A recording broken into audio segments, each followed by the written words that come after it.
아이들 눈을 보는 순간 미국을 떠나기로 결심했습니다. 미국 스탠퍼드 콜린스 교수는 이 아버지의 기록을 확인하더니 경악했습니다. 30년간 연구해온 미국 중산층의 모든 통념이 무너졌습니다. 이 남성은 그 사실을 누구보다 먼저 알아채고 도망친 겁니다. 이것은 경제 격차가 아닌 국가가 국민을 버린 증거입니다. 충격에 빠진 미국 사회보장국은 긴급 실태 조사에 착수했습니다. 미국을 떠나 아시아로 영구 이주한 고소득 전문직 가정 17만 251명이며 5년간 312% 증가, 그중 한국을 선택한 비율이 전체의 38%로 1위입니다. 대체 왜 미국 시민들이 한국행을 선택하는 걸까요? 그들이 발견한 충격적인 한국의 비밀, 지금 바로 시작합니다. 세상에는 도저히 납득할 수 없는 일들이 불쑥 찾아오곤 합니다. 제게는 그날 저녁 식사 자리가 바로 그랬습니다. 안녕하세요. 저는 케일럽입니다. 시카고 도심에 위치한 글로벌 마케팅 회사에서 시니어 마케팅 데이터 전략가로 일하고 있죠. 교외의 조용하고 쾌적한 주택가에서 사랑하는 아내, 그리고 눈에 넣어도 아프지 않을 새 아이와 함께 살고 있는 지극히 평범하고 전형적인 미국의 중산층 가장이었습니다. 우리 가족은 성실하게 일하면 그에 합당한 보상을 받는다는 미국의 시스템을 굳게 믿고 살았습니다. 특히 제 여동생 헤이즐은 우리 집안의 자랑이자 살아있는 아메리칸 드림의 증거였습니다. 헤이즐은 언제나 1등을 놓치지 않았고 모두의 축복 속에서 존스 홉킨스 의과대학을 우수한 성적으로 졸업했습니다. 그리고 시카고에서 가장 크고 명성 높은 대학 병원에서 외과 레지던트 과정을 밟고 있었죠. 헤이즐이 전문의 자격을 얻고 나면 연봉 수십만 달러가 보장되는 그야말로 탄탄대로의 미래가 기다리고 있었습니다. 부모님은 헤이즐의 병원 출입증을 볼 때마다 자랑스러움에 눈시울을 붉히셨고 저 역시 힘든 병원 생활을 묵묵히 견뎌내는 여동생이 대견했습니다. 그러던 어느 주말 저녁이었습니다. 오랜만에 온 가족이 부모님 댁에 모여 식사를 하는 자리였죠. 테이블 위에는 어머니가 정성껏 구운 고기 요리와 와인이 놓여 있었고 아이들의 웃음소리가 거실을 채우고 있었습니다. 식사가 중간쯤 진행되었을 때 내내 말없이 포크만 매지작거리던 헤이즐이 갑자기 와인잔을 내려놓으며 입을 열었습니다. 엄마, 아빠, 그리고 오빠, 나 의사 수련 그만둘 거야. 그리고 한국으로 갈 생각이야. 순간 거실에 흐르던 텔레비전 소리조차 멈춘 것처럼 정적이 깔렸습니다. 아버지가 들고 있던 포크가 접시 위로 쨍그랑하며 떨어졌습니다. 헤이즐, 방금 뭐라고 했니? 내가 잘못 들은 거지? 어머니의 목소리가 미세하게 떨리고 있었습니다. 하지만 헤이즐의 눈빛은 제가 평생 보아온 그 어떤 순간보다 단호하고 차분했습니다. 잘못 들으신 거 아니에요. 저 병원에 사직서 냈어요. 그리고 다음 달에 도진 씨와 결혼해서 서울로 갈 거예요. 이미 비행기 표도 예매했어요. 도진. 그 이름은 최근 헤이즐이 몇 번 언급했던 한국인 의사의 이름이었습니다. 국제의료 교류 프로그램으로 우리 병원에 몇 달간 파견을 와 있던 중증 외상 전문이라고 했죠. 똑똑하고 다정한 사람이라고 칭찬하긴 했지만 그저 스쳐 지나가는 인연일 거라 생각했습니다. 그런데 그 남자와 결혼을 하고 심지어 평생을 바쳐 이룩한 의사의 길을 포기하고 지구 반대편으로 떠나겠다니요. 저는 참지 못하고 테이블을 주먹으로 내리치며 자리에서 일어났습니다. 네가 지금 제정신이야? 존스 홉킨스를 나와서 시카고 최고의 병원에 있어. 이제 1년, 딱 1년만 버티면 전문의가 된다고. 네가 그 자리에 가기 위해 우리 가족이 얼마나 많은 것을 희생했고 네가 얼마나 밤잠을 설쳤는지 잊었어? 그런데 그깟 만난 지 반년도 안 된 남자 하나 때문에 아시아의 이름 모를 나라로 도망치겠다고? 제 입에서는 험악한 말들이 쏟아져 나왔습니다. 솔직히 말해 한국이라는 나라에 대한 무지와 편견도 섞여 있었습니다. 한국, 거기가 어딘데? 지도에서 찾기도 힘든 작은 나라잖아. 게다가 너는 한국어도 한마디 못하는데 거기서 뭘 어떻게 살겠다는 거야?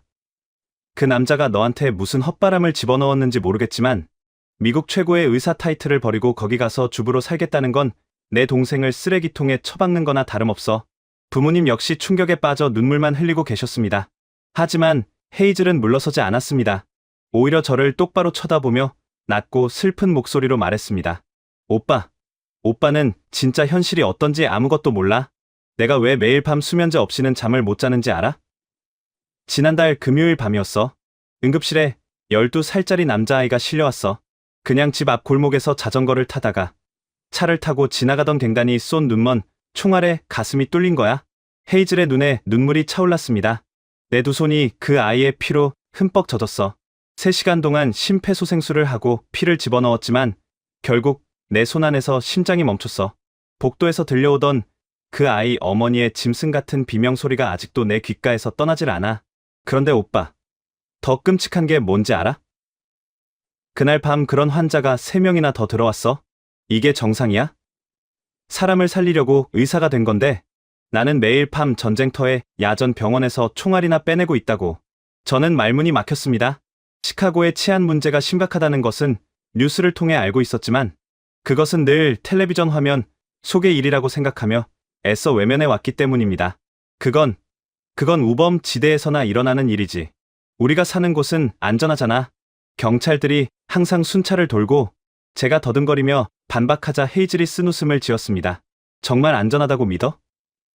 그럼 오빠는 왜 집에 오자마자 문을 3번씩 잠그고 이중 잠금 장치를 확인해? 왜 조카들에게 학교에서 총기 난사범이 들어왔을 때 창문 밖으로 뛰어내리는 법을 가르치고 있어? 오빠도 마음속 깊은 곳에서는 알고 있잖아. 이 나라는 미쳐가고 있다는 걸.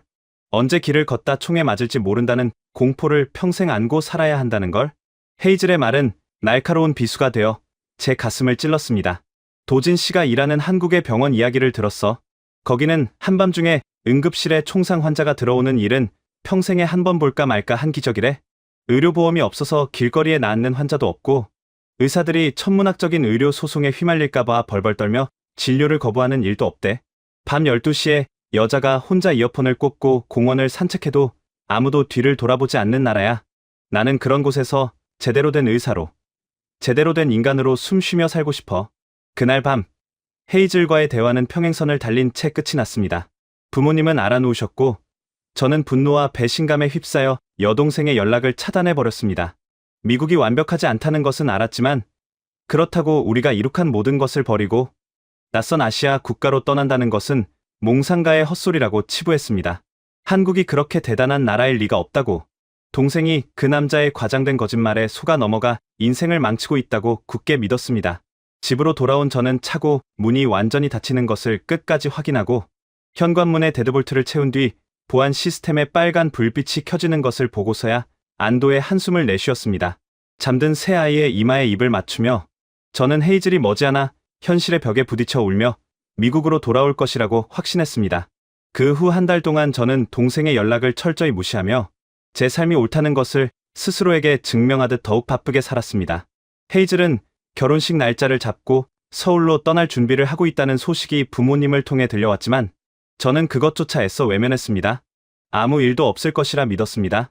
그런데 그 견고해 보이던 믿음은 제가 전혀 예상하지 못한 순간 가장 끔찍한 방식으로 산산조각 나고 말았습니다. 시카고의 겨울은 유난히도 춥고 잔인했습니다. 체감 온도가 영하 20도를 밑도는 매서운 한파가 도시 전체를 꽁꽁 얼려버렸죠. 그날은 토요일 오후였습니다.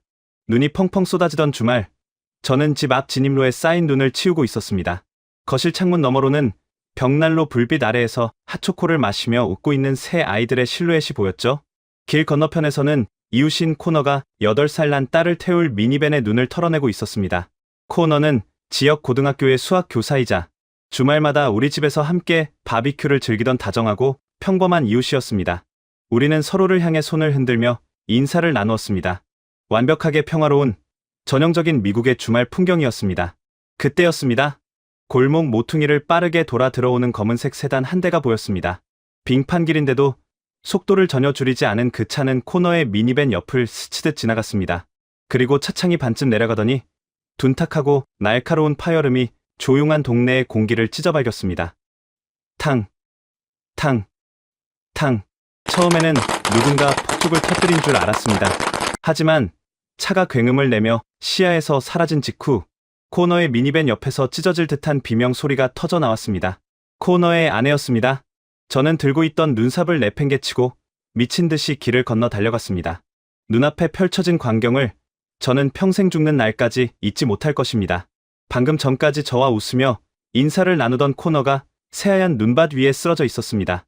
그의 두꺼운 겨울 패딩 위로 검붉은 피가 꿀럭거리며 쏟아져 나와 눈부시게 하얀 눈을 무서운 속도로 적시고 있었습니다. 코너의 어린 딸은 차 안에서 창문을 두드리며 오열하고 있었고 아내는 피범벅이 된 남편을 끌어안고 살려달라며 절규했습니다. 코너, 코너. 정신 차려봐. 제발 눈 좀 떠봐. 저는 덜덜 떨리는 손으로 코너의 상처를 압박하며 소리쳤습니다. 하지만 코너의 초점 없는 눈동자는 이미 흐려지고 있었습니다. 사이렌 소리가 들리기 시작했지만 경찰과 구급차가 도착하기까지 걸린 15분의 시간은 연겁과도 같았습니다. 눈밭에 무릎을 꿇고 코너에 피로 붉게 물든 제 두 손을 내려다보는 순간 심장이 터질 것 같은 공포와 무력감이 전신을 집어삼켰습니다. 경찰 조사 결과는 참담했습니다. 코너를 쏜 갱단은 단순히 라이벌 조직의 차종과 비슷하다는 이유만으로 대낮에 민간인이 사는 주택가 한복판에서 무차별 총격을 가한 것이었습니다. 코너는 그저 가족과 함께 마트에 가려고 차에 눈을 치우고 있었을 뿐입니다. 단지 운이 나빠서 잘못된 시간에 잘못된 장소에 있었다는 이유만으로 한 가정의 평화가 피바다가 되어버린 것입니다. 그날 밤 저는 화장실 바닥에 주저앉아 손에 묻은 피를 비누로 수십 번이나 닦아내며 짐승처럼 울부짖었습니다. 핏자국은 지워졌지만 코너의 아내가 지르던 비명소리는 환청이 되어 제 귓가를 맴돌았습니다. 그때 한 달 전 헤이즐이 식탁에서 흐느끼며 했던 말이 뇌리를 스쳤습니다.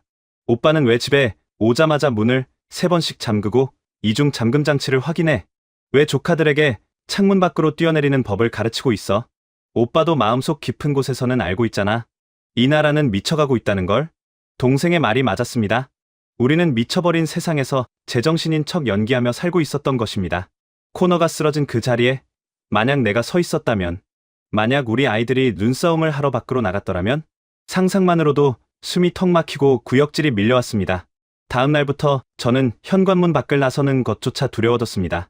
길을 걷다가도 빠르게 다가오는 차 소리만 들리면 본능적으로 어깨를 움츠렸고, 대형마트에 갈 때면 항상 비상구의 위치부터 확인하는 강박에 시달렸습니다.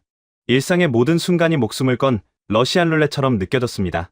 다행히 코너는 수술 후 의식을 찾았지만 의사들은 완전한 회복까지 최소 2-3달은 입원이 필요하다고 했습니다.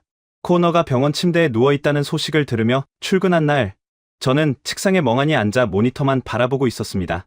더 이상 이 지옥 같은 불안 속에서 가족을 방치할 수 없다는 절박함이 턱 밑까지 차올랐습니다. 그때 직속 상사가 저를 자신의 사무실로 호출했습니다. 케일럽, 안색이 안 좋군. 이유질은 유감이야. 하지만 자네가 꼭 맡아줬으면 하는 중요한 프로젝트가 생겼네. 상사는 두꺼운 서류철을 제 앞에 내려놓았습니다. 그것은 한국을 대표하는 글로벌 IT 기업과의 대형 데이터 기반 마케팅 협력 프로젝트였습니다. 본사에서 아시아 시장 확장을 위해 한국 기업과 손을 잡았고, 소비자 데이터를 분석하고 현지 전략을 조율할 시니어 책임자가 절실하게 필요한 상황이었습니다. 다음 주에 서울지사로 넘어가서 직접 현장 실사를 하고 세부 조율을 맡아줬으면 해. 최소 2주일은 머물러야 할 거야. 자네 여동생이 곧 한국에서 결혼한다고 했지. 회사 경비로 다녀올 수 있는 좋은 기회일 텐데. 어떤가? 한국, 그리고 서울. 제가 그렇게 혐오하고 깎아내렸던 미지의 도시. 평소 같았으면 일정을 핑계로 정중히 거절했을 것입니다. 하지만 그 순간 제 머릿속에는 코너의 피, 묻은 눈밭과 두려움 없이 밤거리를 산책한다던 헤이즐의 맑은 목소리가 겹쳐 지나갔습니다. 저는 살고 싶었습니다. 단 며칠이라도 좋으니 뒤통수에 총구가 겨눠질지도 모른다는 이 끔찍한 공포로부터 도망치고 싶었습니다. 게다가 2월 초로 예정된 헤이즐의 결혼식에 가족 중 아무도 가지 않는다는 죄책감도 저를 짓누르고 있었죠. 알겠습니다. 제가 가겠습니다. 저는 떨리는 목소리로 대답했습니다. 그렇게 저는 쫓기듯 짐을 챙겨 도망자의 심정으로 시카고 오헤어 국제공항으로 향했습니다. 비행기에 오르는 순간까지도 저는 철저한 의심과 냉소를 버리지 못했습니다. 한국이 아무리 발전했다 한들 결국 좁고 붐비는 아시아의 평범한 국가일 것이라고 생각했죠. 헤이즐이 묘사했던 그 완벽한 평화와 의료 시스템은 사랑에 눈이 먼 자해치기 어린 과장일 뿐이라고. 내 두 눈으로 그 모순을 확인하고 동생을 다시 설득해 돌아오겠다고 다짐했습니다. 14시간의 길고 긴 비행 끝에 비행기가 고도를 낮추며 구름 아래로 거대한 도시의 불빛들을 드러내기 시작했습니다. 창밖으로 끝없이 펼쳐진 화려한 불빛들을 내려다보며 저는 크게 심호흡을 했습니다. 이 낯선 땅에서 무언가 거대한 진실을 마주하게 될 것 같다는 알 수 없는 예감이 등줄기를 타고 흘렀습니다. 그리고 마침내 비행기 바퀴가 인천국제공항의 활주로에 닿는 순간 저는 전혀 알지 못했습니다. 현실에서 도피하기 위해 선택했던 이 짧은 출장이 제 인생의 모든 가치관을 산산조각 내고 다시는 과거의 삶으로 돌아갈 수 없게 만드는 돌이킬 수 없는 여정의 시작이 될 줄은 말입니다. 비행기가 활주로에 미끄러지듯 안착하고 기내에 도착 안내 방송이 흘러나왔을 때 제 심장은 기대감보다는 알 수 없는 경계심으로 차갑게 굳어 있었습니다. 비행기 문이 열리고 연결 통로를 따라 걸어 나가는 동안 저는 속으로 수없이 시뮬레이션을 돌렸습니다. 소매치기를 조심해야 해. 가방은 무조건 앞으로 메고 여권은 속주머니에 넣자. 낯선 사람이 다가오면 절대 눈을 마주치지 말아야지. 시카고의 거친 거리에서 수십 년간 생존하며 뼛속까지 새겨진 제 안의 방어 기제가 요란하게 경고음을 울리고 있었습니다. 하지만 인천국제공항의 거대한 터미널 내부에 발을 내디딘 순간 저는 제가 지구상의 다른 행성에 도착한 것은 아닌지 심각하게 의심해야 했습니다. 시카고 오헤어 공항에서 늘 겪었던 불쾌한 냄새, 얼룩진 카펫, 고함을 지르며 승객들을 통제하는 위압적인 무장보안 요원들의 모습은 그 어디에도 없었습니다. 대신 눈부시게 반짝이는 대리석 바닥이 끝없이 펼쳐져 있었고 천장에서는 부드러운 자연광이 쏟아져 내렸습니다. 수많은 사람들이 이동하고 있었지만 믿을 수 없을 만큼 고요하고 질서정연했습니다. 마치 거대한 첨단 미술관 한가운데를 걷는 것 같았죠. 입국 심사대에서 받은 충격은 시작에 불과했습니다. 미국에서는 외국인 입국 심사줄에 서면 2~3시간은 기본으로 벌여야 했고 범죄자 취급을 받으며 고압적인 질문을 견뎌야 했습니다. 하지만 이곳에서는 달랐습니다. LED 화면으로 안내되는 동선을 따라가자 대기 시간은 거의 없었고 제 여권을 받아 든 직원은 부드러운 미소와 함께 유창한 영어로 환영 인사를 건네며 단 10분 만에 입국 도장을 찍어 주었습니다. 수화물을 찾고 입국장 게이트가 열리자 환하게 웃으며 손을 흔드는 헤이즐과 도진의 모습이 보였습니다. 한 달 만에 만난 여동생의 얼굴은 제가 미국에서 보았던 그 어떤 순간보다 평온하고 맑아 보였습니다. 눈 밑에 짙게 깔려있던 다크서클은 사라졌고 늘 불안감에 찌푸려져 있던 미간은 부드럽게 펴져 있었습니다. 도진 역시 단정하고 예의 바른 태도로 제 짐을 대신 들어주며 따뜻하게 환영해 주었습니다. 우리는 도심으로 들어가기 위해 공항철도인 직통 열차에 탑승했습니다. 열차 내부는 먼지 하나 없이 쾌적했고 무료 와이파이가 완벽하게 터졌습니다. 창밖으로 영종대교를 지나며 거대한 바다와 첨단 미래 도시를 방불케 하는 고층 빌딩 숲이 나타나기 시작하자 저는 저도 모르게 탄성을 내뱉었습니다. 이게 정말 서울이야? 뉴욕이나 두바이보다 훨씬 더 현대적이잖아. 제 놀란 표정을 보며 헤이즐이 자랑스럽게 웃었습니다. 오빠, 여긴 시작에 불과해. 내가 왜 이곳을 선택했는지 오빠도 며칠 지내보면 완벽하게 이해하게 될 거야. 도진이 미리 예약해둔 강남? 한복판의 고급 비즈니스 호텔에 짐을 풀었을 때는 이미 밤 11시가 넘은 시간이었습니다. 장시간 비행으로 몸은 천근만근 무거웠지만 낯선 시차와 가슴, 한 구석에 남아있는 코너의 끔찍한 사고에 대한 트라우마 때문에 도저히 잠을 이룰 수가 없었습니다. 뒤척이던 저는 결국 침대에서 일어나 창밖을 내다보았습니다. 새벽 1시가 넘은 시간. 미국의 대도시라면 이미 거리는 텅 비고 어두운 골목마다 범죄의 그림자가 도사리는 죽음의 시간이 되었을 무렵입니다. 하지만 창문 너머로 내려다본 서울의 밤거리는 눈을 의심할 정도로 환하게 빛나고 있었습니다. 수많은 상점들의 간판 불빛이 거리를 대낮처럼 밝히고 있었고 사람들은 삼삼오오 모여 웃으며 길을 걷고 있었습니다. 그때 제 방문을 두드리는 소리가 들렸습니다. 헤이즐이었습니다. 오빠, 잠 안 오지? 나도 처음엔 시차 때문에 엄청 고생했어. 따뜻한 차라도 한잔할래? 근처에 24시간 하는 멋진 카페가 있거든. 저는 기겁하며 동생을 말렸습니다. 새벽 2시가 다 되어가는 시간에 밖을 나가자고? 너 미쳤어. 게다가 여자가 이 밤에 절대 안 돼. 룸서비스나 시키자. 하지만 헤이즐은 제 팔을 이끌고 억지로 방문을 나섰습니다. 제발 나 한 번만 믿어봐. 여긴 시카고가 아니야. 호텔 로비 문을 나서자 매서운 겨울바람이 뺨을 스쳤지만 거리의 분위기는 묘하게 포근했습니다. 도로에는 여전히 택시들이 달리고 있었고 교복을 입은 학생 무리가 편의점에서 따뜻한 음료를 사들고 웃으며 지나갔습니다. 저는 패딩 주머니에 손을 깊숙이 찔러 넣고 주변에 수상한 사람이 없는지 매의 눈으로 살피며 동생의 등 뒤에 바짝 붙어 걸었습니다. 누군가 골목에서 갑자기 흉기를 들고 튀어나올 것만 같아 온몸의 근육이 딱딱하게 뭉쳐 있었죠. 목적지인 대형 카페에 들어섰을 때 저는 첫 번째 커다란 문화 충격을 맞았습니다. 새벽 2시임에도 카페 안에는 노트북을 켜놓고 공부하는 학생들, 조용히 대화를 나누는 직장인들이 꽤 많았습니다. 헤이즐이 따뜻한 아메리카노 2잔을 주문하는 동안 저는 빈자리를 찾기 위해 주변을 둘러보았습니다. 그리고 제 눈을 강렬하게 사로잡은 장면이 있었습니다. 창가 쪽 테이블에 혼자 앉아있던 젊은 여학생이 귀에 무선 이어폰을 꽂은 채 일어나더니 화장실 쪽으로 걸어가는 것이었습니다. 그녀의 테이블 위에는 $2,000가 훌쩍 넘는 최신형 노트북, 태블릿 컴퓨터, 그리고 스마트폰과 지갑이 아무런 보호 장치 없이 덩그러니 놓여 있었습니다. 저는 순간 숨을 멈췄습니다. 시카고의 카페에서 저렇게 물건을 두고 자리를 뜬다는 것은 제발 내 물건을 훔쳐가 달라고 구걸하는 것과 다름없는 자살 행위였습니다. 단 세 초면 누군가 물건을 채서 달아날 것이 뻔했습니다. 저는 본능적으로 그 여학생의 테이블을 지키기 위해 긴장된 자세로 주변을 살폈습니다. 당장이라도 모자를 푹 눌러 쓴 강도가 들이닥칠 것만 같았죠. 5분이라는 억겁 같은 시간이 흘렀습니다. 커피를 받아든 헤이즐이 제 옆으로 와 앉았지만 제 신경은 온통 그 방치된 노트북에 쏠려 있었습니다. 마침내 여학생이 화장실에서 천천히 걸어 나와 자신의 자리로 돌아갔을 때 저는 믿을 수 없다는 듯이 입을 떡 벌렸습니다. 아무 일도 없었습니다. 누구도 그녀의 물건에 눈길조차 주지 않았습니다.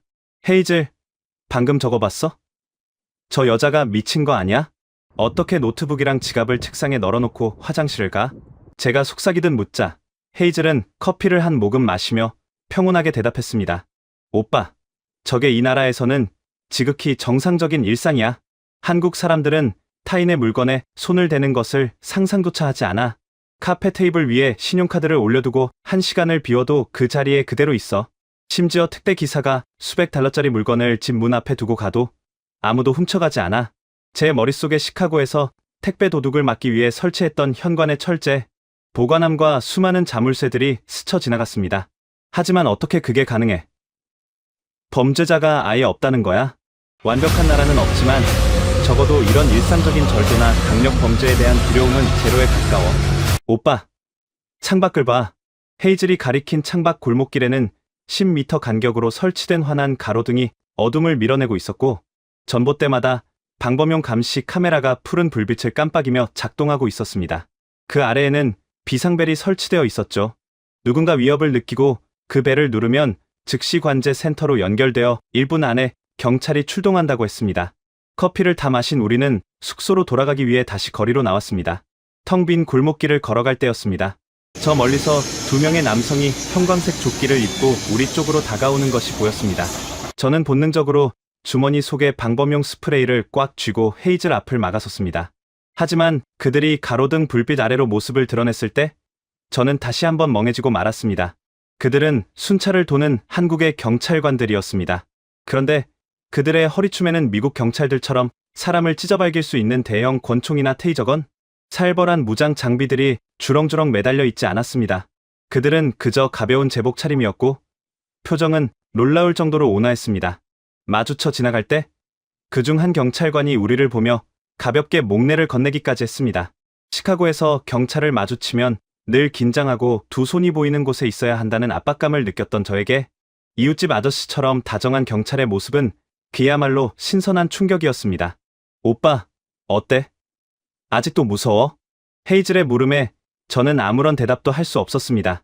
하지만 제 몸은 이미 정답을 알고 있었습니다. 언제 총알이 날아올지 모른다는 생각에 늘 잔뜩 움츠러들어 있던 저의 어깨가 아주 천천히 그리고 부드럽게 아래로 내려가고 있었습니다. 길을 걸으며 비상구의 위치를 찾지 않아도 되었고 등 뒤에서 들리는 발걸음 소리에 소스라치게 놀라 뒤를 돌아볼 필요도 없었습니다. 새벽 2시에 서울 밤거리를 걷는 그 순간 저는 제 인생 35해 만에 처음으로 척추를 꼿꼿하게 펴고 맑은 밤 공기를 깊이 들이마셨습니다. 그것은 코너의 붉은 피로 얼룩진 시카고의 지옥으로부터 완벽하게 탈출했다는 안도감이었고 진정한 자유와 해방감이 무엇인지 뼛속 깊이 깨닫는 성스러운 순간이었습니다. 미국이라는 거대한 환상에서 깨어나 비로소 진짜 사람답게 살 수 있는 체제를 발견했다는 벅찬 감동이 가슴을 꽉 채웠습니다. 그 완벽한 평화로움 속에서 마음을 푹 놓은 순간이었을까요? 그토록 오래 버텨왔던 제 몸이 드디어 항복 선언을 하고 말았습니다. 호텔방 바닥에 쓰러진 저는 배를 움켜쥐고 숨을 헐떡였습니다.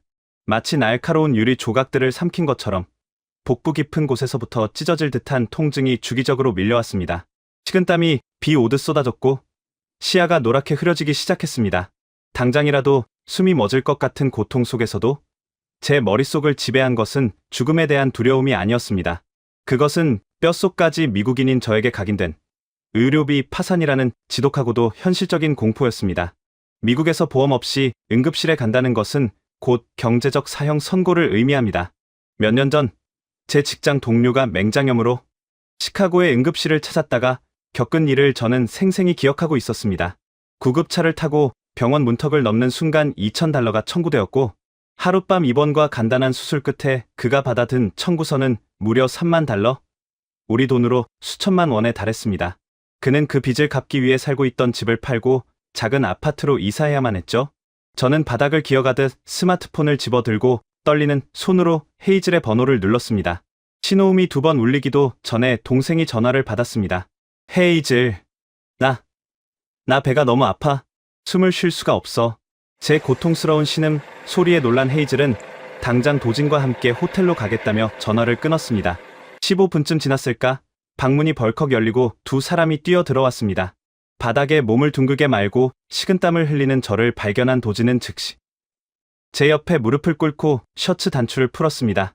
그는 능숙하고 침착한 손길로 제 복부 곳곳을 압박하며 상태를 살폈습니다.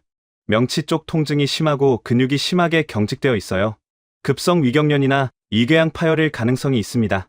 출국 전부터 스트레스가 심했던 데다가 비행기에서의 피로, 그리고 갑작스러운 식단 변화가 위장에 치명타를 입힌 것 같습니다. 당장 응급실로 가야 합니다.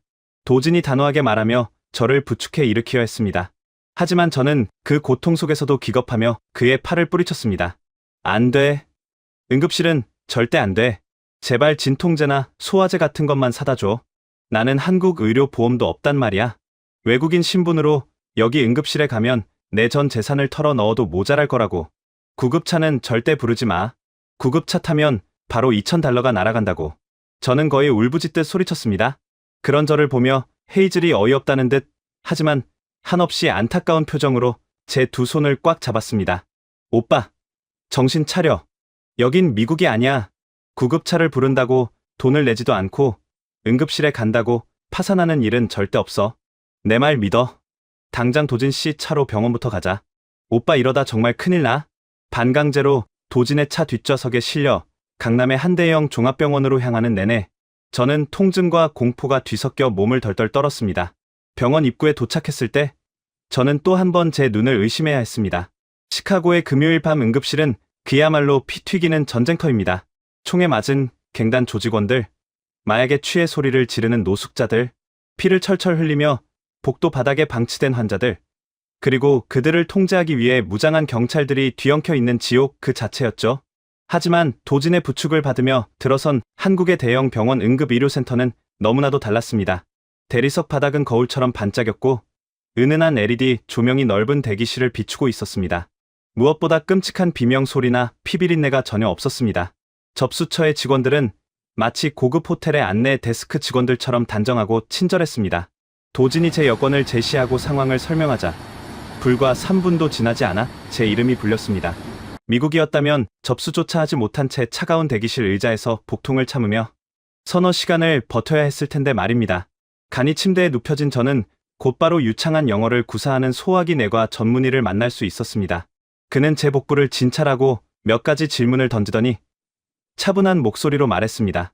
극심한 스트레스로 인한 급성 위염과 위경련이 겹친 것 같습니다. 하지만 위출혈이나 궤양의 가능성을 완전히 배제할 수 없으니 지금 당장 위내시경 검사를 진행하는 것이 좋겠습니다. 수면 마취로 진행될 테니 고통은 전혀 없을 겁니다. 저는 전문의의 말을 듣고 제 귀를 의심했습니다. 지금 당장 위내시경을 한다고요? 응급실에서요?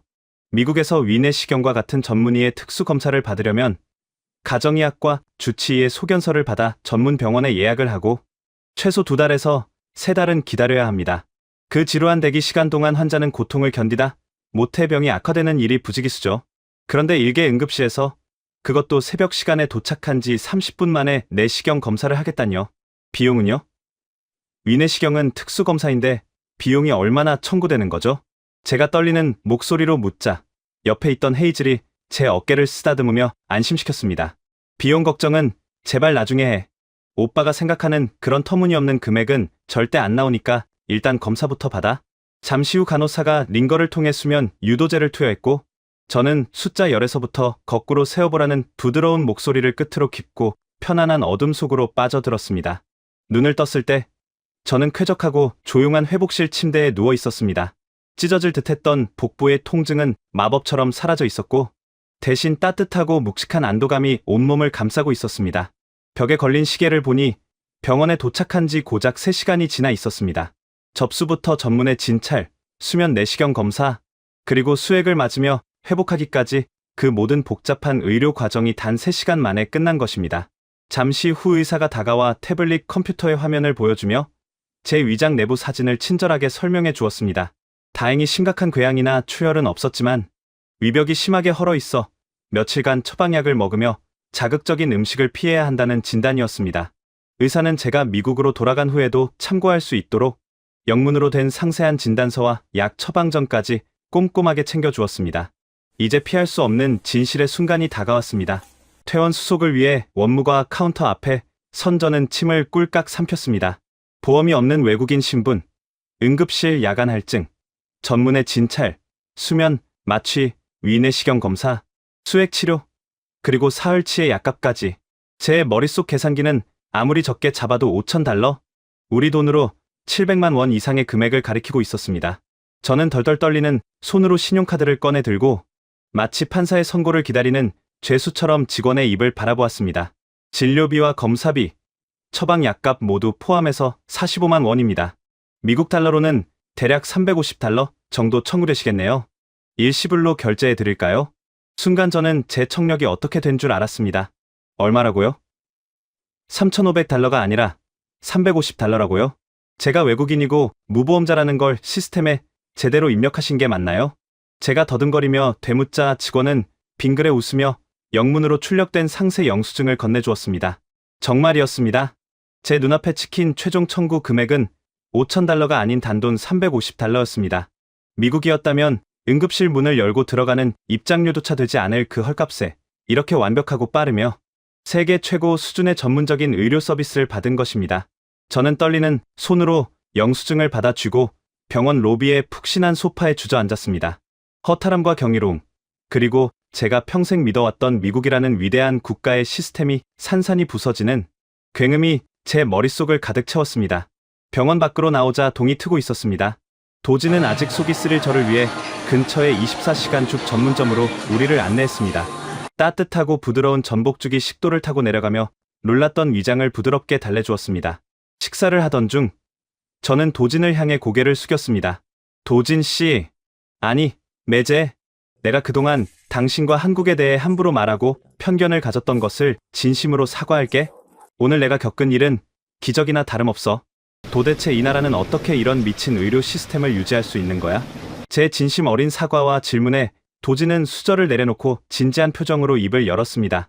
형님, 한국의 의료 시스템이 완벽한 것은 아닙니다. 의료진들의 엄청난 희생과 경무가 뒤따르고 있죠. 하지만 가장 근본적인 차이는 철학에 있습니다. 미국에서 의료는 이윤을 창출해야 하는 철저한 비즈니스지만 한국에서 의료는 국민의 생명을 지키는 기본적인 사회 안전망입니다. 도진의 목소리는 차분했지만 강한 확신에 차 있었습니다. 모든 국민이 의무적으로 건강보험에 가입하고 병원 문턱이 낮으니 사람들은 조금만 아파도 병원에 갑니다. 병을 키우기 전에 조기에 진단하고 치료하는 예방의학이 가능해지는 거죠. 게다가 의사들은 미국처럼 수십억 원의 천문학적인 의료 소송에 시달릴 공포 없이 오직 환자를 살리는 본연의 임무에만 집중할 수 있습니다. 헤이즐이 미국에서 매일 밤 피를 뒤집어쓰고 절망했던 이유는 훌륭한 의사가 되어도 돈이 없는 환자들을 시스템 밖으로 내몰아야 하는 그 잔인한 자본주의적 한계 때문이었습니다. 그녀는 의사로서 진정한 가치를 실현하기 위해 한국을 선택한 겁니다. 그 순간 저는 망치로 머리를 세게 얻어맞은 듯한 충격에 휩싸였습니다. 제가 얼마나 어리석고 오만했는지, 동생이 얼마나 치열하게 고민하고 훌륭한 선택을 내렸는지 뼈저리게 깨달았습니다. 한국은 결코 작고 평범한 아시아의 국가가 아니었습니다. 적어도 사람의 생명을 다루고 일상의 안전을 보장하는 측면에서는 제가 나고 자란 미국보다 수십 년은 더 앞서 있는 위대하고 선진적인 사회였습니다. 호텔로 돌아와 샤워를 마치고 침대에 누웠을 때 제 마음속에는 이전에 단 한 번도 느껴보지 못한 완벽한 평화와 안도감이 자리 잡고 있었습니다. 창밖으로 눈부신 아침 햇살을 반사하며 빛나는 서울의 거대한 스카이라인을 바라보며 저는 처음으로 불온하지만 너무나도 달콤한 상상을 하기 시작했습니다. 만약 우리 가족이 이곳으로 온다면 어떨까?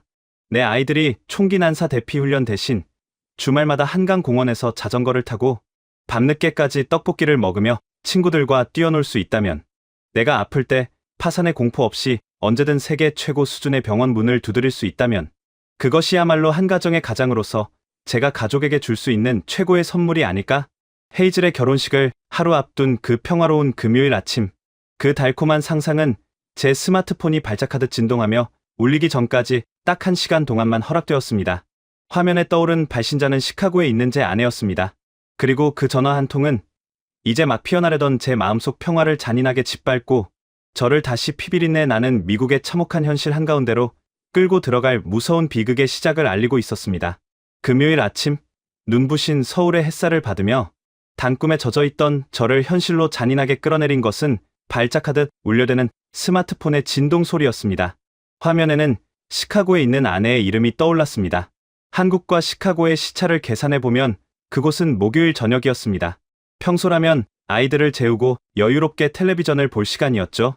하지만 전화를 받은 순간 수화기 너머로 들려오는 아내의 목소리는 형언할 수 없는 공포로 갈라져 있었습니다. 케일럽. 오, 세상에. 케일럽, 당신 지금 당장 뉴스 좀 켜봐. 시내 중심가에 있는 대형 쇼핑몰에서 총기 난사 사건이 터졌어. 사람들이 죽어가고 있다고. 아내의 울음 섞인 비명에 저는 순간 숨을 쉴 수가 없었습니다. 그 쇼핑몰은 우리 가족이 주말마다 장을 보고 아이들과 아이스크림을 먹으러 가던 너무나도 익숙하고 평화로운 곳이었습니다. 저는 떨리는 손으로 호텔 방의 텔레비전을 켜고 국제 뉴스 채널을 틀었습니다. 화면 속 시카고의 풍경은 그야말로 아수라장이었습니다. 무장한 경찰 특공대 수십 명이 쇼핑몰 입구를 에워싸고 있었고, 피투성이가 된 시민들이 비명을 지르며 깨진 유리창 밖으로 뛰쳐나오고 있었습니다. 화면 하단에는 붉은색 자막으로 사망자 최소 7명, 부상자 20여 명이라는 끔찍한 숫자가 실시간으로 올라가고 있었습니다. 기자의 다급한 목소리가 이어졌습니다. 현지 시각 오후 7시경, 자동 소총으로 무장한 괴한 2명이 쇼핑몰 1층 푸드코트에 난입해 무차별 사격을 가했습니다. 주말을 앞두고 가족 단위 쇼핑객들이 몰려 있어 인명피해가 눈덩이처럼 불어나고 있습니다. 저는 침대 모서리를 꽉 움켜쥐었습니다. 방금 전까지 한국의 안전하고 완벽한 의료 시스템에 감탄하며 평화로운 미래를 상상하던 제 뇌 구조가 산산조각 나는 느낌이었습니다. 아내는 아이들을 지하실로 대피시키고 문을 잠근 채 떨고 있다고 했습니다. 저는 아내를 진정시키며 수십 번 사랑한다고 말하고는 전화를 끊었습니다. 그날 밤, 저는 뜬 눈으로 밤을 지새웠습니다. 그리고 다음날, 토요일, 제 인생에서 가장 아름답고도 가장 잔인했던 두 세계의 충돌이 일어난 헤이즐의 결혼식 날이 밝았습니다. 식장은 서울 도심 한복판에 위치한 수백 년의 역사를 간직한 웅장하고 아름다운 전통 한옥이었습니다. 맑고 푸른 겨울 하늘 아래 기와 지붕의 유려한 곡선이 햇빛을 받아 고풍스럽게 빛나고 있었습니다. 식장 입구에는 은은한 전통 악기 소리가 울려 퍼졌고 하객들은 질서정연하고 평화로운 얼굴로 담소를 나누고 있었습니다. 미국식 웨딩드레스 대신 화려하고 기품 있는 한국의 전통 홀레복, 한복을 입은 헤이즐의 모습은 눈이 부시도록 아름다웠습니다. 붉은색과 푸른색이 어우러진 비단옷을 입은 동생은 세상 그 누구보다 행복한 신부였습니다. 도진 역시 늠름한 모습으로 하객들을 맞이하고 있었죠. 미국에서 시카고의 끔찍한 뉴스를 보고 가슴이 철렁 내려앉았던 저는 식장의 완벽한 평화로움 속에서 간신히 안정을 되찾고 있었습니다. 안전 요원이나 금속 탐지기 하나 없는 뻥 뚫린 야외 예식장. 뛰어노는 아이들을 통제하며 불안해하는 부모는 단 한 명도 없었습니다. 사람들의 얼굴에는 일상적인 공포나 경계심이라고는 티끌만큼도 찾아볼 수 없었습니다. 축사가 이어지고 하객들의 웃음소리가 한옥의 뜰을 가득 채우던 그 절정의 순간, 제 주머니 속 스마트폰이 다시 한번 미친 듯이 진동하기 시작했습니다. 발신자는 시카고에 있는 저와 헤이즐의 오랜 고향 친구이자 절친인 딜런의 아내였습니다. 불길한 예감이 등줄기를 타고 흘렀습니다. 저는 하객들의 시선을 피해 식장 뒤편의 조용한 돌담길로 걸어 나와 전화를 받았습니다. 여보세요? 케일럽. 케일럽. 어떻게? 우리 딜런이 죽었어. 수화기 너머로 들려오는 소리는 인간의 것이 아니었습니다. 그것은 영혼이 찢겨나간 자의 처절한 짐승 같은 울부짖음이었습니다. 심장이 바닥으로 쿵 하고 떨어지는 것 같았습니다. 무슨 소리야? 딜런이 죽다니? 어제 쇼핑몰 사건에 딜런이 있었어? 딜런이 딸아이 생일 선물을 사겠다고 퇴근길에 쇼핑몰 장난감 가게에 들렀어. 그리고 총에 맞았어. 현장에서 즉사했대. 케일럽, 나 이제 어떡해? 우리 딸은 어떡하라고?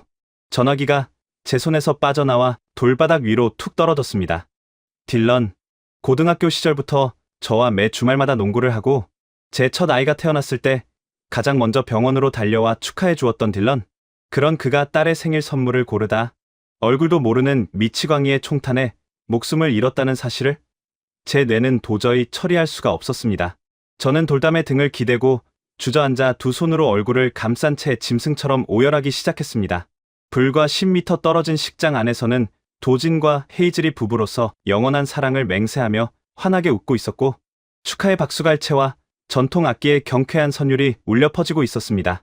벽 하나를 사이에 두고 제가 서 있는 곳은 너무나도 완벽하고 평화로운 서울의 천국이었고 수화기 너머의 세상은 피비린내가 진동하는 시카고의 지옥이었습니다. 왜 우리는 장난감을 사러 갔다는 이유만으로 시체가 되어야 합니까?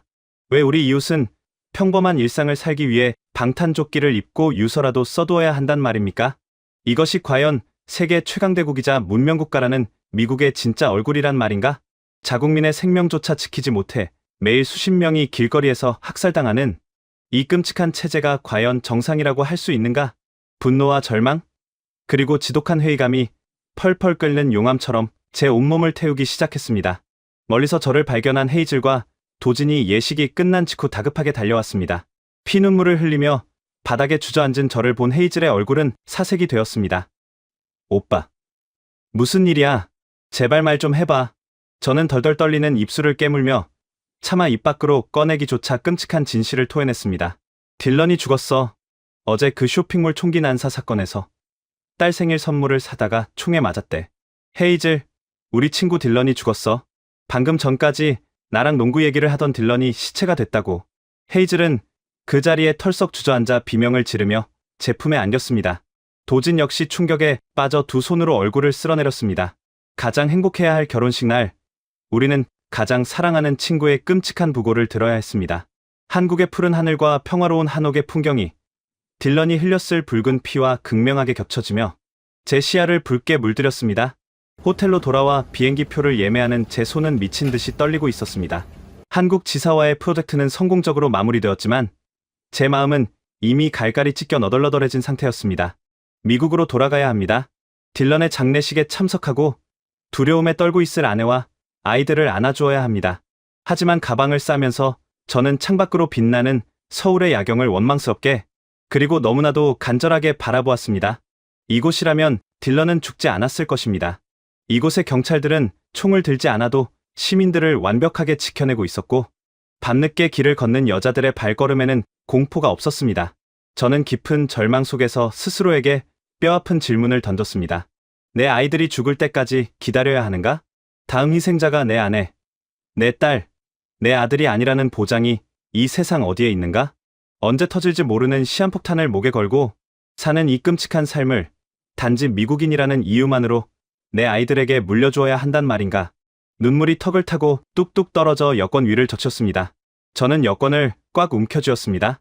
이 지옥에서 내 아이들을 살려낼 수 있는 유일한 방법, 그것은 미국이라는 체제를 완전히 탈출하는 것뿐이었습니다. 헤이즐이 먼저 걸어간 그 길을 이제는 제가 가장으로서 선택해야 할 순간이 다가오고 있었습니다.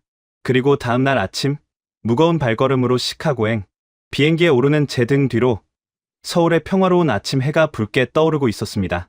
그 한국의 첫 아침 햇살을 등에 새기며 저는 시카고로 돌아가 반드시 이 지옥을 탈출하겠다는 결심을 조용히 그리고 단단하게 다졌습니다. 14시간의 피말리는 비행 끝에 비행기 바퀴가 굉음을 내며 시카고 오헤어 국제공항에 얼어붙은 활주로에 닿았습니다. 비행기가 멈추고 안전벨트 표시등이 꺼지는 순간 제 몸은 반사적으로 잔뜩 웅크러들었습니다. 그것은 마치 따뜻하고 평화로운 온실에서 갑자기 맹수가 우글거리는 살벌한 정글 한가운데로 던져진 짐승의 본능과도 같았습니다. 서울에서 머물렀던 그 짧은 며칠 동안 무장 해제되었던 제 신경망이 미국 땅에 발을 디디자마자 다시 날카로운 가시를 세우며 곤두서기 시작한 것입니다. 비행기 문을 나서자마자 마주한 공항의 풍경은 그야말로 전시 상황을 방불케 했습니다. 불과 며칠 전 겪었던 인천공항의 고요하고 평화로운 대리석 복도와는 너무나도 이질적인 세계였습니다. 입국 심사대로 향하는 통로 곳곳에는 방탄조끼를 입고 자동 소총으로 무장한 공항 경찰들과 특공대원들이 살벌한 눈빛으로 승객들을 감시하고 있었습니다. 그들의 허리춤에 매달린 검은색 권총과 수갑이 형광등 불빛에 번쩍일 때마다 제 심장은 불규칙하게 요동쳤습니다. 입국 심사장의 줄은 끝이 보이지 않을 정도로 길었고 TSA 요원들은 날카로운 목소리로 고함을 지르며 사람들을 통제하고 있었습니다. 가방에서 노트북 꺼내세요. 신발 벗고 벨트 푸세요. 빨리빨리 움직이세요. 마치 거대한 수용소에 갇힌 죄수들을 다루는 듯한 고압적인 태도. 곳곳에서 번쩍이는 엑스레이 검색대의 푸른 불빛. 저는 신발을 벗고 차가운 바닥을 디디며 속으로 조용히 읊조렸습니다. 이것이 진짜 미국의 민낯이구나. 범죄와 테러의 공포가 일상을 완벽하게 지배해버린 사회. 자국민조차 잠재적 범죄자로 취급하며 겹겹이 바리케이드를 쳐야만 간신히 유지되는 이 숨막히는 체제. 저는 입술을 꽉 깨물며 짐을 찾고 도망치듯 공항을 빠져나왔습니다. 택시를 타고 시카고 교외의 제 집으로 향하는 길.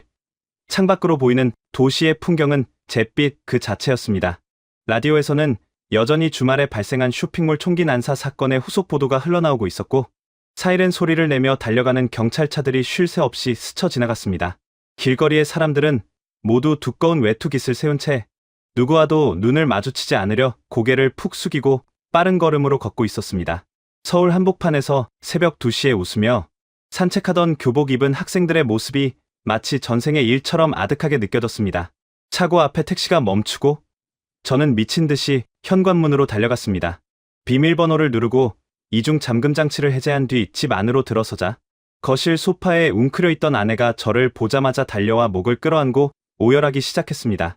케일럽, 당신이 돌아와서 정말 다행이야. 무서웠어.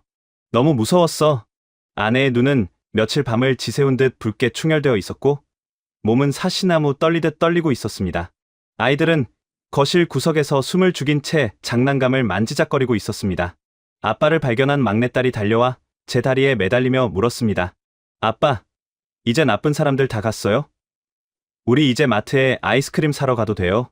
그 순진무구한 질문에 제 가슴은 날카로운 칼로 난도질을 당하는 것처럼 갈기갈기 찢어졌습니다. 7살짜리 아이의 입에서 나올 질문이 아니었습니다. 주말에 마트에 아이스크림을 사러 가는 그 당연하고 평범한 일상이 누군가의 생명을 걸어야 하는 치명적인 모험이 되어버린 현실. 저는 아이를 꽉 끌어안고 아무 대답도 하지 못한 채 뜨거운 눈물만 흘렸습니다. 다음 날 아침, 저는 검은색 정장을 꺼내 입었습니다. 딜런의 장례식이 있는 날이었습니다. 거울 앞에 선 제 모습은 마치 사형 선고를 기다리는 죄수처럼 초췌하고 메말라 있었습니다. 장례식장이 있는 지역 교회에 도착하자 딜런의 가족들과 고등학교 시절 친구들이 모여 비통한 슬픔에 잠겨 있었습니다. 교회 입구에 노인 딜런의 영정 사진 앞에서 저는 발걸음을 멈췄습니다. 불과 한 달 전 제 집 뒤뜰에서 맥주를 마시며 환하게 웃던 그 사람 좋은 미소가 저를 향하고 있었습니다.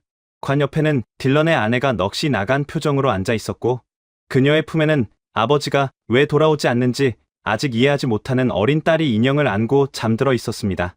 장례식장 한편에는 딜런이 죽기 직전까지 손에 꽉 쥐고 있었다는 장난감 상자가 놓여 있었습니다. 딸의 생일 선물로 주려던 그 분홍색 인형. 상자 한쪽에는 지울 수 없는 검붉은 핏자국이 선명하게 남아 있었습니다. 그 핏자국을 보는 순간 제 안에서 무언가 거대한 것이 무너져 내렸습니다. 단상의 목사님이 애통한 목소리로 추도사를 읽어 내려갔습니다. 우리는 오늘 너무나도 사랑했던 형제 딜런을 떠나보냅니다. 주님의 품에서 그가 평안을 찾기를 기도합니다. 우리의 생각과 기도가 유가족들과 함께할 것입니다. 생각과 기도. 텔레비전 화면 속 정치인들이 총기 사고가 터질 때마다 기계처럼 앵무새처럼 내뱉는 그 지긋지긋한 위선의 단어. 분노가 활화산처럼 치밀어 올랐습니다. 기도가 딜런을 살려냈습니까? 기도가 저 장난감 상자에 묻은 피를 지워줄 수 있습니까? 서울에서 보았던 그 무장하지 않은 경찰들의 다정한 미소와 노트북을 카페에 두고도 아무도 훔쳐가지 않던 그 견고한 고신뢰 사회의 시스템이 미친 듯이 그리워졌습니다. 한국은 생각과 기도로 범죄를 막는 것이 아니라 완벽한 시스템과 상호 존중의 문화로 생명을 지켜내고 있었습니다. 장례식을 마치고 저는 무거운 발걸음을 이끌고 코너가 입원해 있는 대학 병원으로 향했습니다. 총격을 맞은 코너는 아직 회복 중이었고 온몸에 링거와 각종 의료 장치들을 단 채 힘겹게 누워 있었습니다. 유리창 너머로 그 참혹한 광경을 지켜보고 있던 코너의 아내가 저를 발견하고는 다가왔습니다. 그녀의 얼굴에는 이제 슬픔을 넘어선 지독한 체념과 분노만이 남아 있었습니다. 케일럽, 우리 코너가 살아난다고 해도 2번 다시 예전처럼 걷지 못할지도 모른대. 신경 손상이 너무 심해서. 그녀는 마른 침을 삼키며 제 눈을 똑바로 쳐다보았습니다. 우리 여기 떠날 거야. 코너가 퇴원하면 짐 싸서 캐나다든 어디든 총이 없는 나라로 떠날 거야. 여긴 사람이 살 곳이 아니야. 케일럽, 당신도 아이들을 생각해서 당장 여기서 도망쳐. 이 저주받은 체제에서 아이들을 제물로 바치기 전에 제발 떠나. 그녀의 절규는 제 영혼의 가장 깊은 곳을 관통했습니다. 그날 밤 모든 조문과 병문안을 마치고 텅 빈 거실 소파에 앉았습니다. 창밖으로는 여전히 경찰차의 붉고 푸른 사이렌 불빛이 유령처럼 지나가고 있었습니다. 저는 서재로 들어가 헤이즐의 결혼식에서 찍었던 가족 사진을 꺼내보았습니다. 푸른 기와지붕 아래 햇살을 받으며 두려움 없이 환하게 웃고 있는 헤이즐과 도진, 그리고 식장 주변을 뛰어놀던 무방비 상태의 행복한 아이들, 그리고 제 머릿속에는 딜런의 장례식장에 놓여있던 피 묻은 장난감 상자가 극명하게 교차했습니다. 이것은 단순히 어느 도시가 더 살기 좋은가의 문제가 아니었습니다. 이것은 생존 그 자체의 문제였습니다. 인간이 인간으로서 누려야 할 가장 기본적인 권리, 바로 목숨을 위협받지 않고 일상을 영위할 권리에 대한 근본적인 질문이었습니다. 미국은 그 권리를 지켜줄 의지도 능력도 상실해버린 지 오래였습니다. 저는 서재 문을 열고 들어온 아내의 손을 조용히, 그러나 아주 단호하게 꽉 잡았습니다. 여보, 제 목소리는 낮았지만 그 어느 때보다 확신에 차 있었습니다. 우리 시카고를 떠납시다. 아니, 미국을 떠납시다. 우리 아이들을 이 지옥에서 단 하루도 더 살게 할 수는 없어. 아내는 놀란 눈으로 저를 바라보았습니다. 떠나다니. 어디로? 우리가 평생을 여기서 살았는데 어디로 간단 말이야? 한국으로 갑시다. 서울로. 제가 내뱉은 그 단어에 아내는 할 말을 잃은 듯 입을 살짝 벌렸습니다. 나를 믿어줘. 내가 그곳에서 내 두 눈으로 확인했어. 서울은 밤 12시에 여자가 혼자 거리를 걸어도 안전한 곳이야. 아이들이 학교에서 총기 난사 대피 훈련 따위를 받지 않아도 되는 곳이라고. 아프면 수천 달러짜리 청구서 걱정 없이 당장 최고 수준의 병원 문을 두드릴 수 있는 곳이야. 헤이즐의 말이 모두 사실이었어. 아니, 내가 직접 겪어본 한국은 헤이즐의 말보다 훨씬 더 완벽하고 안전한 사회였어. 아내의 눈에서 굵은 눈물이 주르륵 흘러내렸습니다. 그녀는 딜런의 죽음으로 이미 극도의 한계에 달해 있었습니다. 두려움에 떨며 매일 밤 아이들의 방문을 확인해야 하는 이 미친 짓을 끝낼 수만 있다면 지구 끝이라도 갈 수 있다는 절박함이 그녀의 눈빛에 서려 있었습니다. 정말 우리 아이들이 그곳에서는 안전하게 자랄 수 있을까? 장난감을 사러 마트에 갔다가 시체가 되어 돌아오는 일이 정말 없는 곳이야? 아내가 흐느끼며 묻자 저는 그녀를 깊게 끌어안으며 맹세하듯 속삭였습니다. 단 한 건도 없어. 경찰들이 총을 들고 다니지 않아도 완벽하게 안전한 체제야. 내가 내 모든 것을 걸고 우리 가족을 그곳으로 데려갈게. 다시는 당신이 밤마다 문이 잠겼는지 확인하며 울게 만들지 않을게. 우리는 그날 밤 서재에서 부둥켜 안고 밤새도록 울었습니다. 딜런을 잃은 슬픔, 코너에 대한 미안함, 그리고 우리가 평생 믿어왔던 위대한 조국 미국에 대한 지독한 배신감이 눈물이 되어 쏟아졌습니다. 그리고 눈물이 멈췄을 때 제 가슴 속에는 차가운 강철 같은 결의만이 굳건하게 자리 잡고 있었습니다.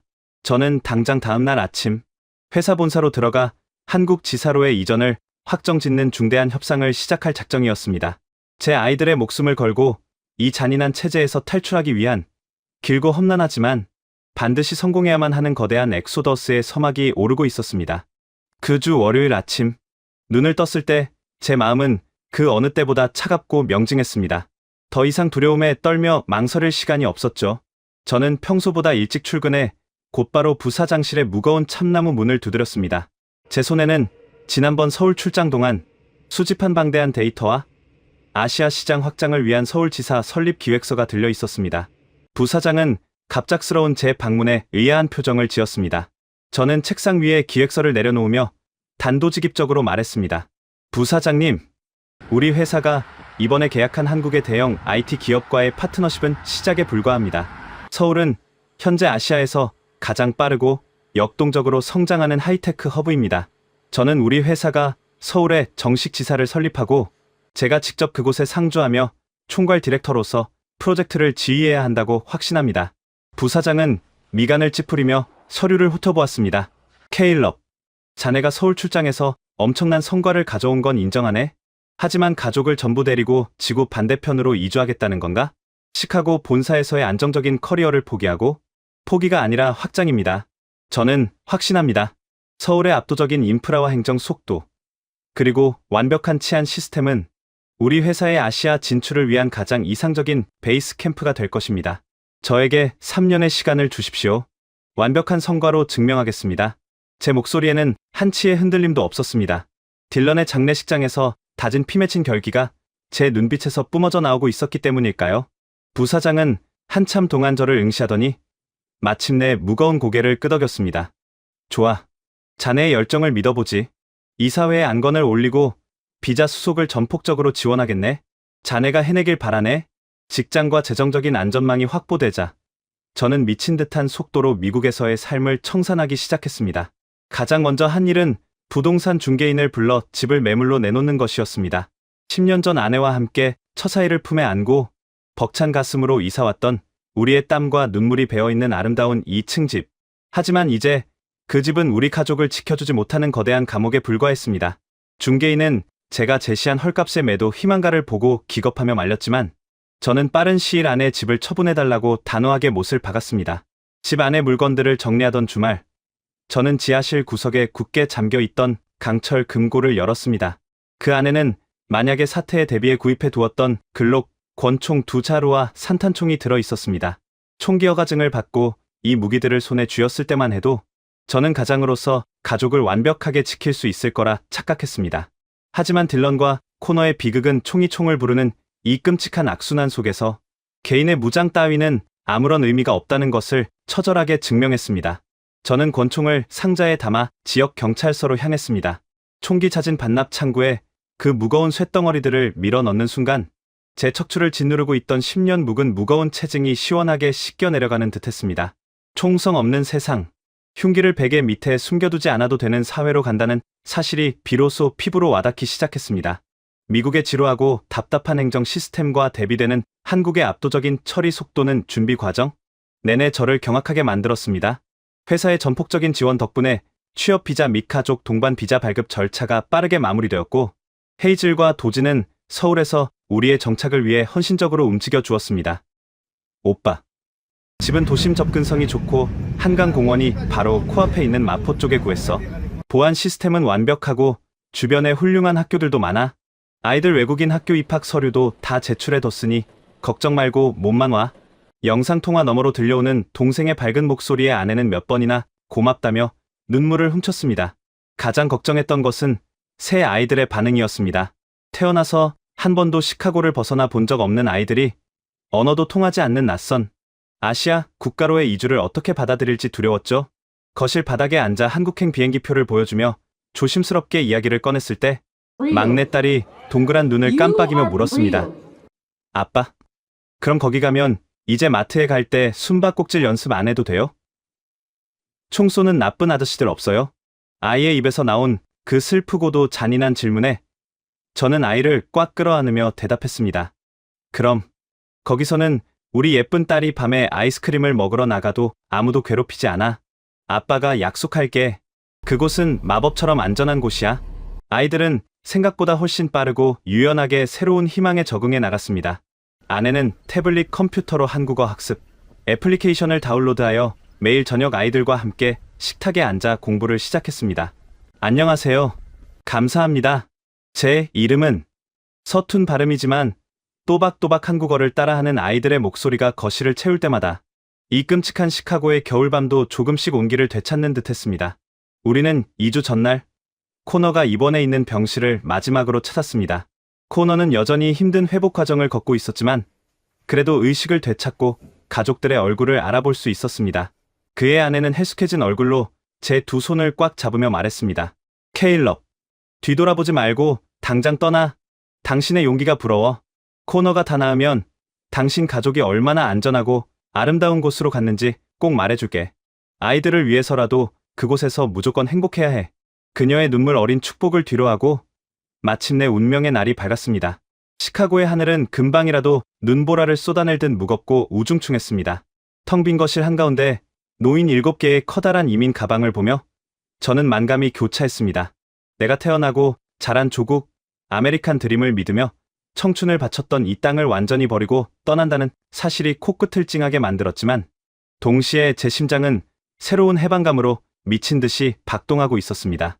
우버 택시를 타고 오헤어 국제공항으로 향하는 길, 창밖으로 스쳐 지나가는 익숙한 풍경들이 오늘따라 전혀 아쉽지 않았습니다. 곳곳에 설치된 방탄유리와 철창, 그리고 사이렌 소리가 울려 퍼지는 삭막한 도심을 지나 공항 터미널에 도착했습니다.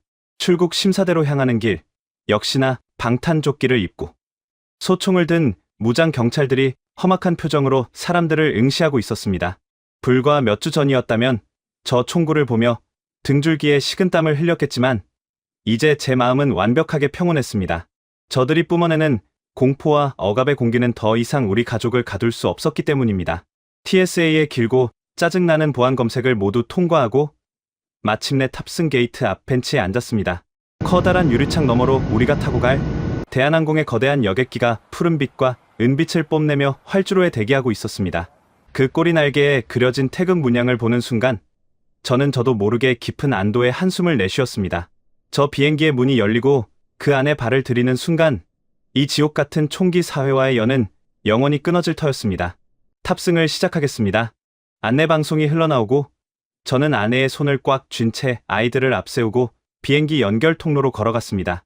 환하게 웃으며 한국어로 인사하는 승무원들의 따뜻한 환대를 받으며 좌석에 앉았습니다. 곧이어 비행기의 거대한 엔진이 굉음을 내며 회전하기 시작했고 거대한 동체가 활주로를 박차고 솟아올랐습니다. 창밖으로 잿빛 눈구름에 덮인 시카고의 마천루가 점점 작아지더니 이내 완전히 시야에서 사라졌습니다. 비행기가 구름을 뚫고 찬란한 태양빛이 쏟아지는 성층권으로 진입하자 객실 안에는 따뜻하고 평화로운 침묵이 내려앉았습니다. 저는 옆자리를 돌아보았습니다. 아내는 긴장이 풀렸는지 이미 깊은 잠에 빠져 있었고 새 아이들은 기내식 메뉴판을 보며 서로 어떤 주스를 마실지 소곤소곤 즐겁게 이야기하고 있었습니다. 그들의 얼굴에는 어떤 그늘도 공포도 없었습니다. 언제 총격범이 들이닥칠지 모른다는 강박과 아프면 길거리에 앉아야 한다는 파산의 공포 따위는 저 발밑에 짙은 구름 아래로 영원히 던져버렸습니다. 태평양을 건너는 14시간의 비행, 그것은 단순한 이동이 아니었습니다. 피와 폭력으로 얼룩진 과거의 체제에서 인간의 생명을 최우선으로 존중하는 가장 안전하고 눈부신 미래의 국가로 넘어가는 성스러운 탈출의 시간이었습니다. 저는 의자에 몸을 깊숙이 기대고 두 눈을 감았습니다. 이제 곧 비행기는 한국의 영공에 진입하게 될 것입니다. 새벽 2시에도 아이들과 손을 잡고 두려움 없이 한강을 산책하게 될 그 눈부신 내일이 제 가슴 가득 차오르는 벅찬 기대감과 함께 조용히 그리고 단단하게 기다리고 있었습니다. 여러분, 지금까지 K럽의 이야기를 함께 하셨습니다. 매년 17만 명의 미국 중산층이 조국을 떠납니다. 그들 중 75%가 어린 자녀를 둔 고학력 전문직입니다. 응급실에서 수면 내시경까지 단 3시간에 $350. 뼛속까지 미국인이었던 K럽은 결국 이렇게 말했습니다. 헤이즐의 말보다 훨씬 더 완벽하고 안전한 사회였어. 아무도 믿어주지 않을 때 묵묵히 이 시스템을 만들어 온 사람들이 있었습니다.